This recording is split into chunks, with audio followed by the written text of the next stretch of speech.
Good evening. Today is Thursday, January the 21st. Today in geometry, we looked at two new quadrilaterals, one being the trapezoid and the second one being the kite. So I will go to the share screen and show you the properties of those two quadrilaterals.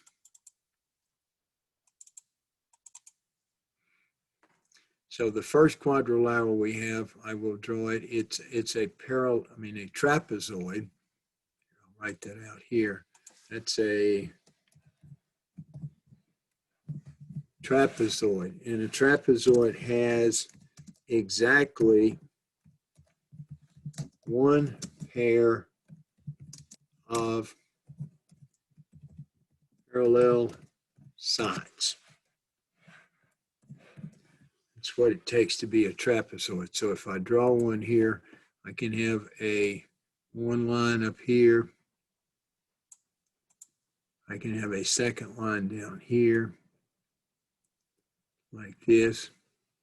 Those two are parallel.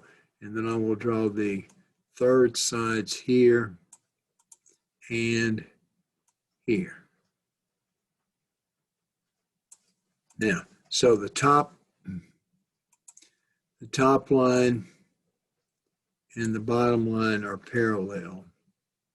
Now, I can have a special type of trapezoid, which I can call an isosceles trapezoid. And an isosceles trapezoid would have the two non-parallel sides to be congruent. So if it's a isosceles trapezoid, those two are congruent. Now, the thing you have with an isosceles trapezoid is the base angles here are congruent. So I would say that this angle and this angle are congruent. And also you would have that the diagonals, which would go from here down to here and from here to here. So the diagonals are congruent. So the base angles are congruent and the diagonals are congruent. Now I'm going to go ahead and take off those diagonals and the base angles, because what we have here is, if you have something which we call the mid-segment, and the mid-segment of a trapezoid connects. So if I come down here, we're going to erase that line right there and that line right there. The mid-segment of a trapezoid will connect the midpoints of the two non-parallel sides. So you have that line here, and so that means that this segment and this segment are congruent, and that means that this segment here and this segment here are congruent, okay? Now, so if the bottom here, most places they'll call this base 1, and up here at the top, this will be base 2, and then this will be the mid segment, which we'll call, in this case, we'll call it M. So what you will find out is the relationship is that the length of the mid segment is the average of the two bases. So the mid segment is B1 plus B2 over 2. Now, when you look at this, for instance, see, if we say, when you're doing averages, like let's say B2 up here is 6 and B1 down here is 12. Now, so if you're looking at the mid segment, the simple way to do this is look at, see, how far is it from 6 to 12?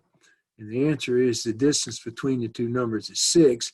So you take half of that, and that means the mid segment would be 9. So you can see the distance from the mid segment to the top is 3, and the distance from the mid segment to the bottom is also 3. Now, if I undo that and that and that and that. Now, if I give you something like this, let's say B2 is 4 and the mid segment is 9, and you're looking for base 1 down here, the same thing applies. But if you understand how averages work, if it's 5 difference between the top and the mid segment, then it's another 5 distance between here and the bottom. So if you add 5 to 9, you get 14. So that's a fairly easy way. You don't have to go back and look at the average formula to figure out the relationships. You have to be given 2 of these 3 numbers, and you can figure the other one out based on that. Okay, so now, once again, you remember, since these top and bottom are parallel here, this angle here on the bottom left and the angle on the top left would be supplementary to each other because they add to 180. Same thing here, the bottom angle on the right and the top angle on the right would be their same side interior angles or consecutive interior angles. So they would be supplementary as well, adding to 180. So that's what we learned about the trapezoid. Now, let me go ahead and erase this. Now, once again, you can pause the video and look at what we've done here before you go on. And then when I erase it, you can still have what you needed down there.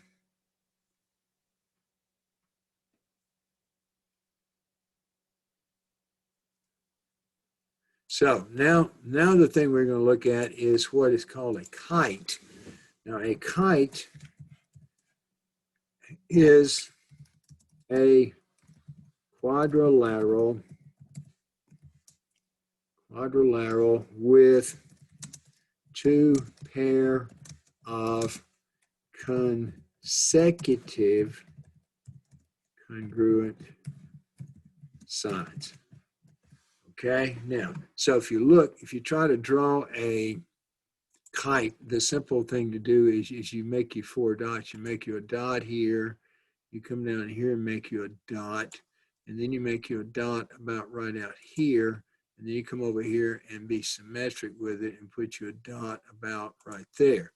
And then you can, that's not quite out far enough, so let's make it about right there, right? So then you can come in here and draw your sides. So we're going to draw from here to here. And we're going to draw from here to here. And we'll come back up the right side here like this. And we'll come across like this. Now, you can do the work to prove, say, so what we have here now, the definition of a kite, so we have 2 pair of consecutive sides congruent, so that means those 2 are congruent, and then these 2 down here are congruent, like this. So if you draw your diagonals here, you'll see the diagonal, this one comes down here, and if you draw this thing reasonably accurately, it appears that the diagonals are perpendicular. So that's one of the things you can prove. The diagonals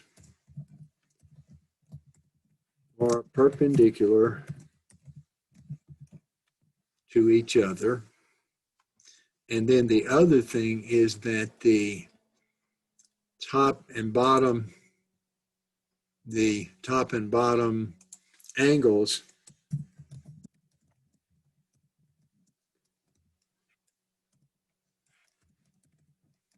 are bisected by the diagonals. And now you can prove this if you just if you ignore this line right here, this diagonal, and then you have your left triangle and your right triangle. You can prove those 2 triangles congruent by side, and your reflective side right down the middle. And then once you get that, then you can show that this angle up here and this angle here are congruent. So then you can ignore the bottom half of the kite, and you can prove that this left triangle up top and the right triangle are congruent by side, angle, and your little reflexive side right in the middle. And that's how you prove that this parallel, this diagonal here, the two diagonals are perpendicular to each other. And then, of course, you can tell, see, this pair of angles here is bisected, and down here at the bottom, these pair of angles here would be bisected. So you have those two angles congruent, okay?